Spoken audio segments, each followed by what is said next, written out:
Ассалаумағалейкум қалың елім қазағым. Ассалаумағалейкум алталаш. 5 жағымды жаңалық деген лекциямыздың 3-ші бөлігін бастаймыз. Өте жағымды жаңалық, өте қуанышты хабар. Ресей тотиды. Ресей шарасыз қалды.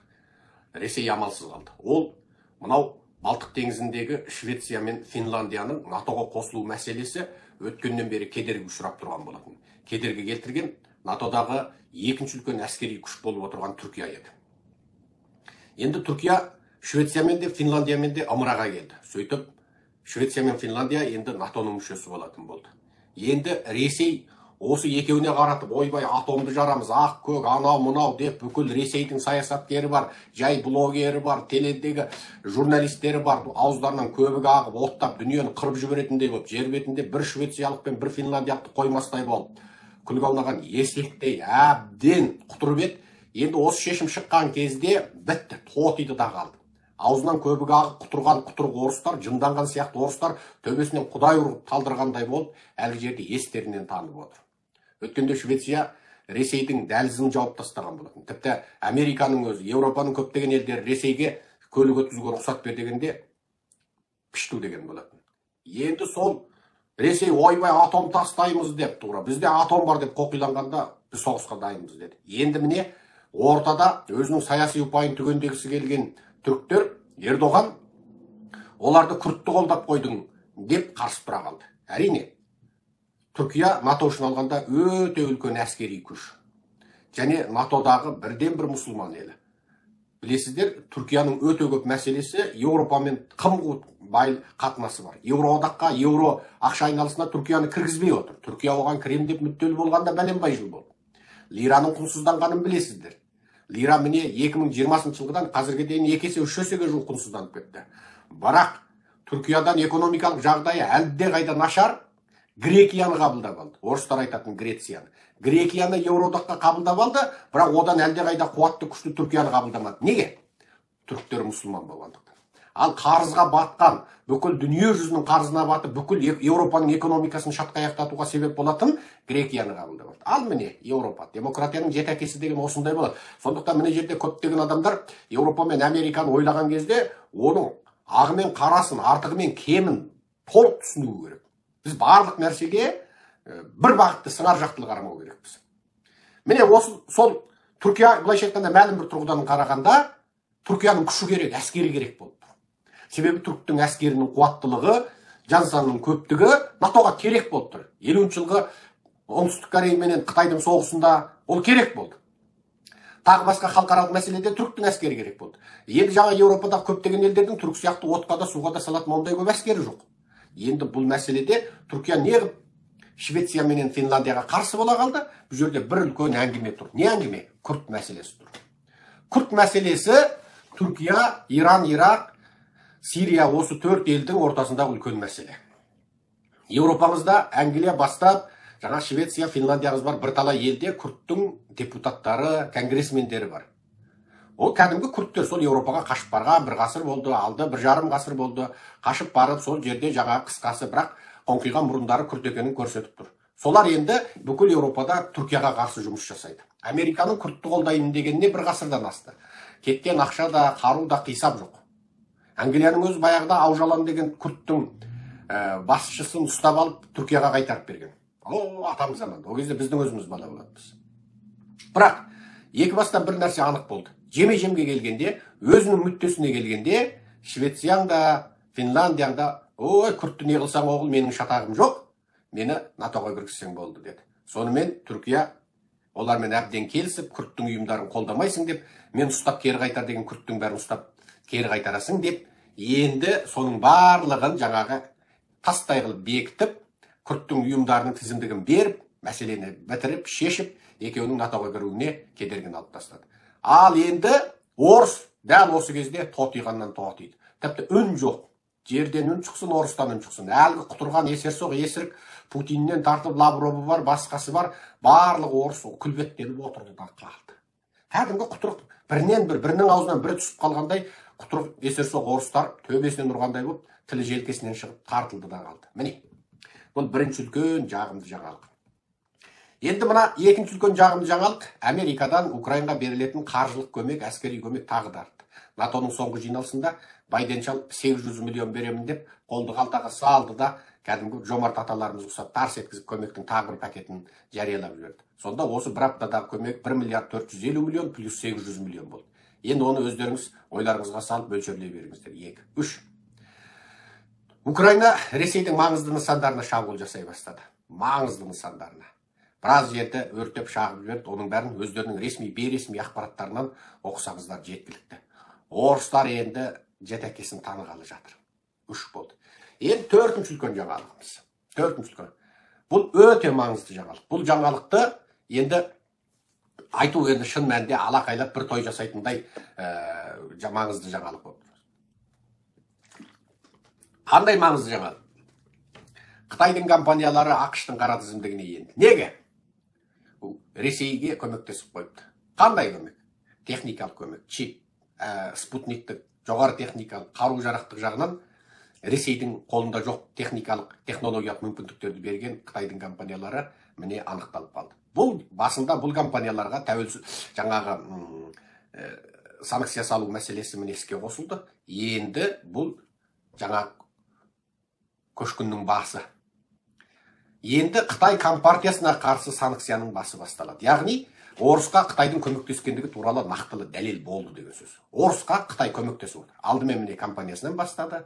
Енді ары қарай одан ол анықталады, ол компанияларын тергей бастады, ол ақпарат шыға бастайды. Сонымен ары қарай енді бұл компаниялардың бәрі өтіріктен бәлен жарна шекті серіктестігі түген корпорациясы дегенменен артында Қытайдың әскери саласы, Қытайдың мемлекеттік қорғаныс саласы тұрғандығы екі бастан анық болып тұр. Екі бастан анық болып тұр. Енді өте маңызды бір жаңалығымызды айтамыз. Бүгінгі 5-ші жағымды жаңалығымыз Қарақалпақ оянды.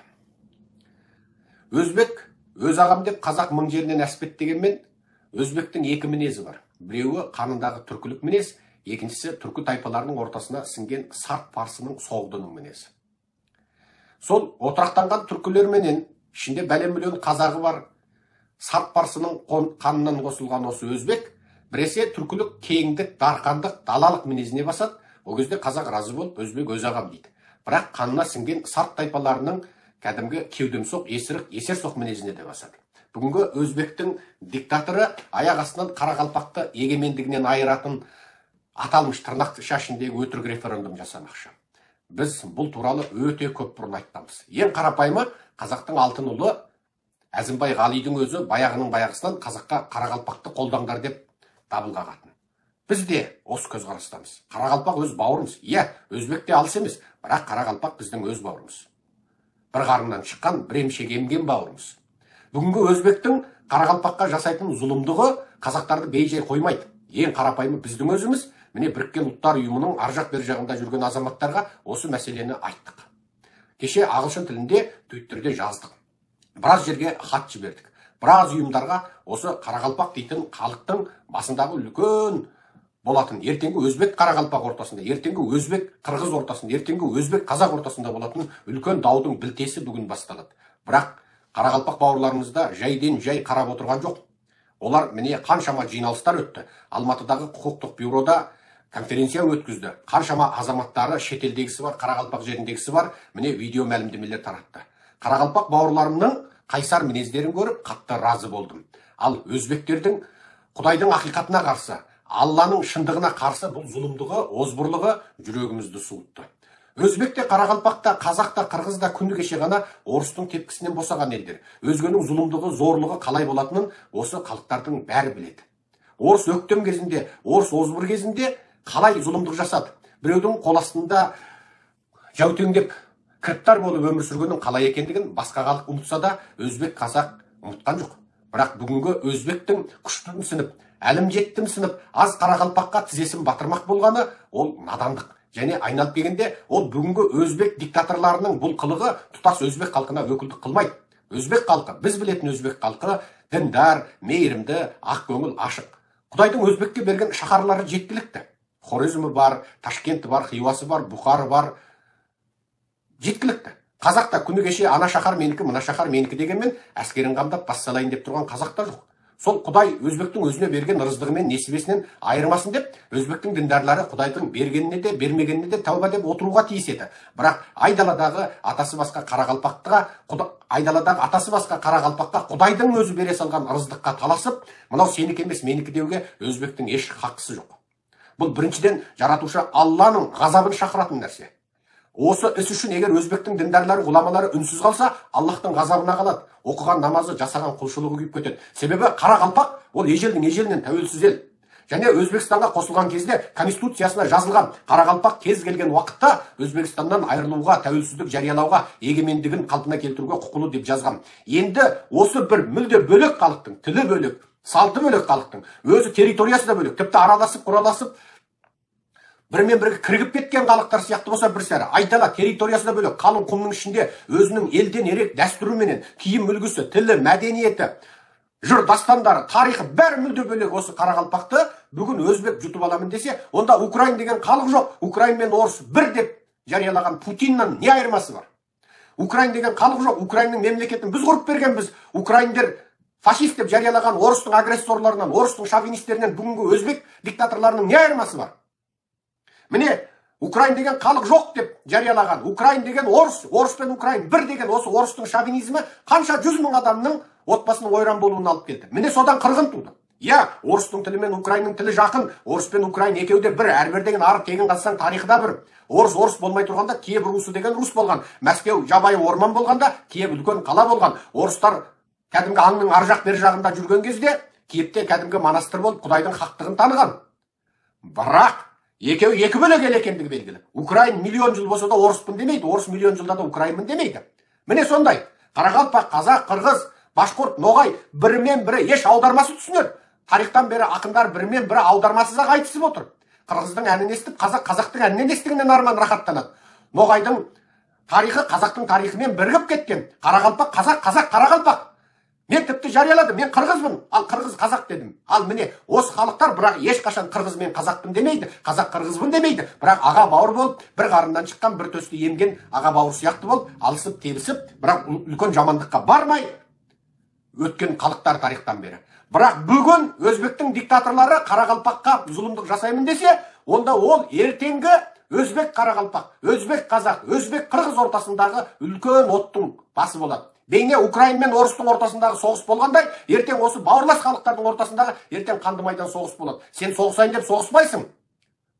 Мынау әлемдік алпауыттардың тапсырмасын орындайтын саяси лоббилер соғысты бастайды.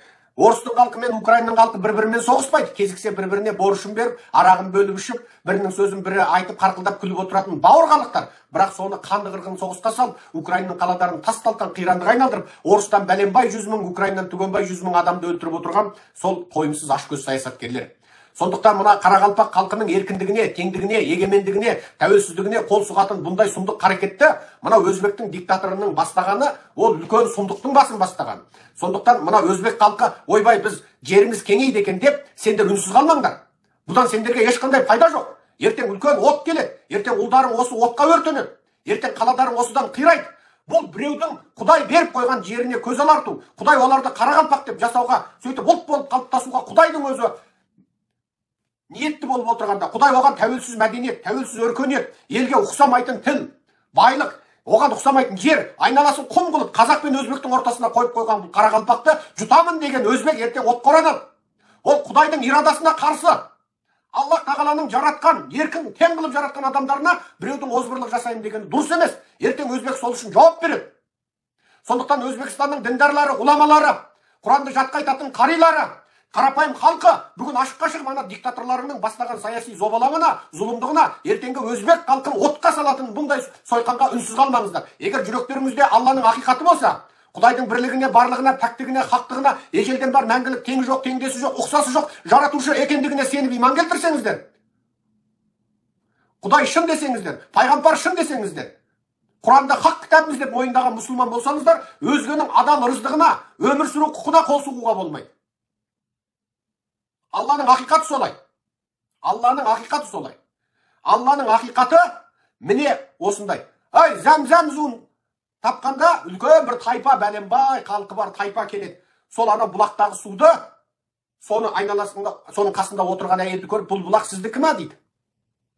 Біз сізді қорғайық және сізге ақша төлейік дейді. Жалғыз әйелді кетары деп қуып тастап, бұлақ менікі деген жоқ сол тайпа. Зәмзәм суы туралы хикаяны оқысаңыздар білесіздер. Алла кімге берген рыздықты, оны тартып алу зұлымдық жасау. Қарақалпақ тәуелсіз мемлекет болуға тиіс. Оның егемендігін айрам деген келісім шартты бұзу, ол зұлымдық. Аталмыш референдум Қарақалпаққа қатысты болса, онда тұтас Қарақалпақ өздері ғана дауыс берсін. Оған жан саны көп өзбектің халқы дауыс беріп, жоқ, Қарақалпақтың тағдырын біз шешеміз деуге, оған дауыс берген өзбектің ешқайсының хақысы жоқ.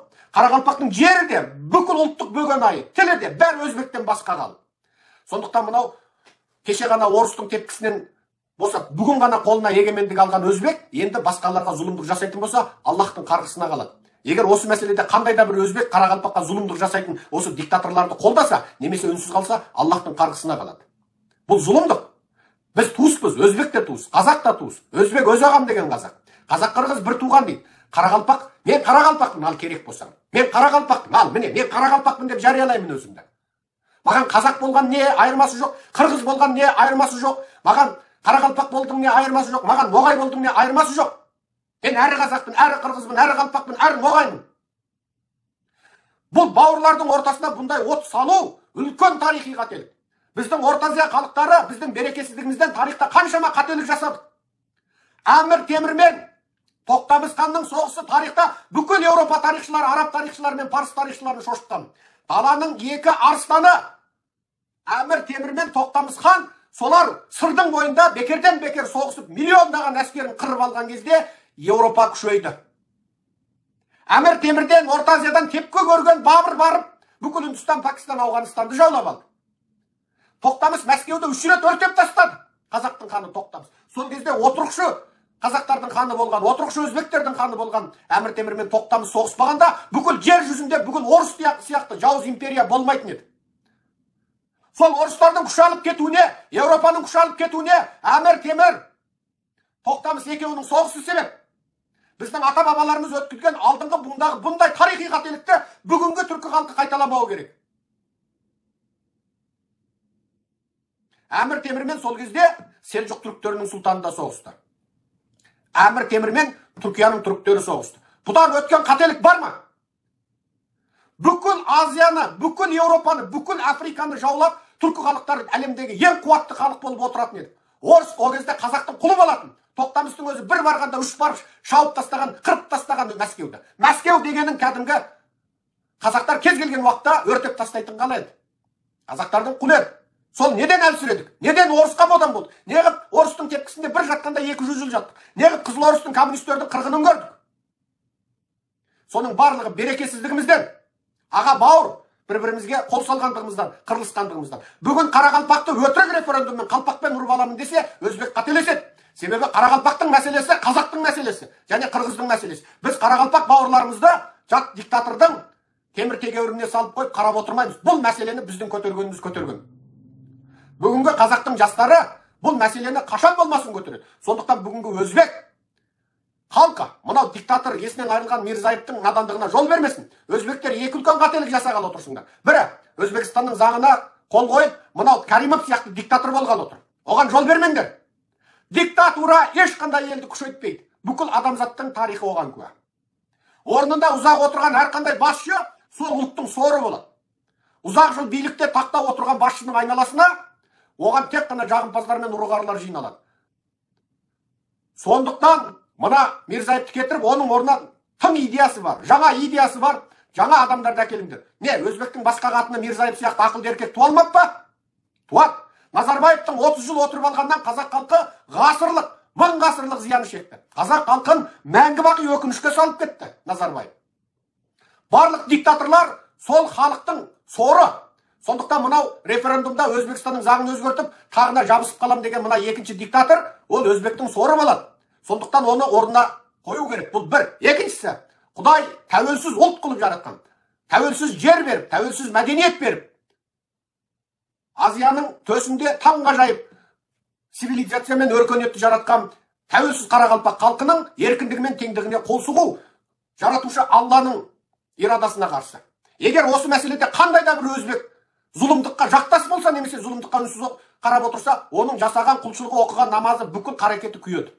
Бұл зұлымдық, бұл жауыздық, бұл Аллахтың қарсылығын, Аллахтың ғазабын тудыратын үлкен зұлымдық болады.